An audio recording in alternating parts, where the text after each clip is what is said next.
নমস্কাৰ বন্ধুসকল, মই নিৰঞ্জনকে আজি এটি নতুন ভিডিঅ'লৈ আপোনালোকৰ ওচৰলৈ আহিছোঁ। আশা কৰোঁ ভিডিঅ'টো চাই সকলোৱে ভাল পাব আৰু যিসকলে পোনপ্ৰথমবাৰৰ বাবে মোৰ চেনেললৈ আহিছে তেওঁলোকে মোৰ চেনেলটি ছাবস্ক্ৰাইব কৰি ভিডিঅ'টো আনলৈকে শ্বেয়াৰ কৰি দিব। আহক ভিডিঅ'টো আগবঢ়াওঁ। বন্ধুত্ব কি হয়? বন্ধুত্বত কোনো চুক্তি নাথাকে।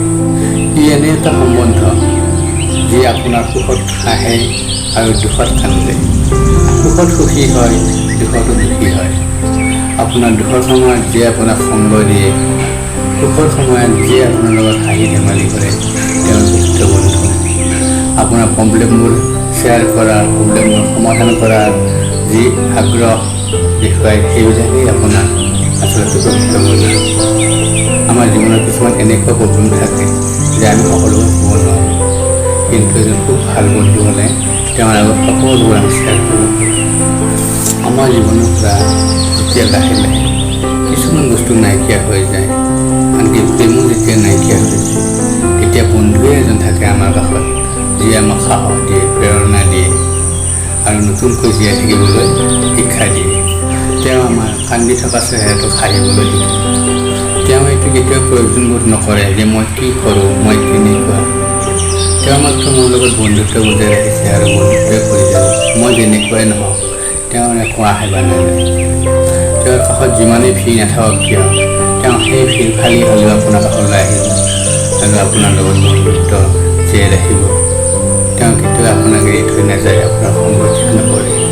বন্ধু সেইজন যি আমাৰ ওপৰতো হাঁহে আৰু আমি হাঁহিলেও হাঁহে আৰু আমাক গালি দিয়ে আৰু নিজেও গালি শুনে। বন্ধুত্ব এনেকুৱা এটুকুৰা হীৰা যাক আমি কেতিয়াও হেৰুৱাব নিবিচাৰোঁ।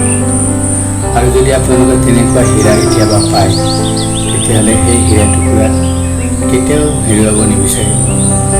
সেই হীৰা টুকুৰাত আপুনি অকণমান পোহৰ ঢালি দিয়ক আৰু আপোনাৰ গোটেই জীৱনটো সেই হীৰা টুকুৰাই পোহৰাই ৰাখিব। এনেকুৱা হীৰা যদি আপোনালোকে পায়, তেতিয়াহ'লে সেই হীৰা টুকুৰাত আঁতৰি যাব নিদিব। কাৰণ খুব কম সংখ্যক মানুহে এনেকুৱা হীৰা এটুকুৰা পায়, এনেকুৱা বন্ধুত্ব লাভ কৰে। বাকী যিমান সম্বন্ধ আছে সেইবিলাকতো ভগৱানে বনাই দিয়ে, কিন্তু বন্ধুত্ব এইটোৱে একমাত্ৰ এনে সম্বন্ধ যি আমি নিজে কৰোঁ, নিজে বনাওঁ। যিজনে সংকটৰ সময়ত আপোনাৰ লগত থাকে, তেওঁ আপোনাৰ প্ৰকৃত বন্ধু। চোৱা, বন্ধুত্ব স্বাৰ্থ নোহোৱাকৈ কৰি যোৱা আৰু তাৰপিছত চোৱা, এই বন্ধুত্বত বিৰল আৰু একোৱেই হ'ব নোৱাৰে। বন্ধুত্বটো খং, ৰাগ, অভিমান, কাজিয়া, দন চব থাকিব আৰু আমি এইবিলাক সকলোৱে মিলি তাক আকৌ চল্ভ কৰিব লাগিব। এনেকুৱা লাগিব যে এই বন্ধুজন আচলতে যিখিনি মোক গালি দিলে মই ভালৰ কাৰণে দিলোঁ, গতিকে সেই গালিখিনি মই গালি বুলি নাভাবি সেই বন্ধুজনৰ কথাখিনি যদি মই হৃদয়ত ৰাখি থওঁ, এটা সময়ত খুব কাম দিব। তুমি ছাকচেছ হ'ব পাৰিবা সেই বন্ধুত্বৰ কথাবিলাকৰ পৰা, সেই কামবিলাকৰ পৰা।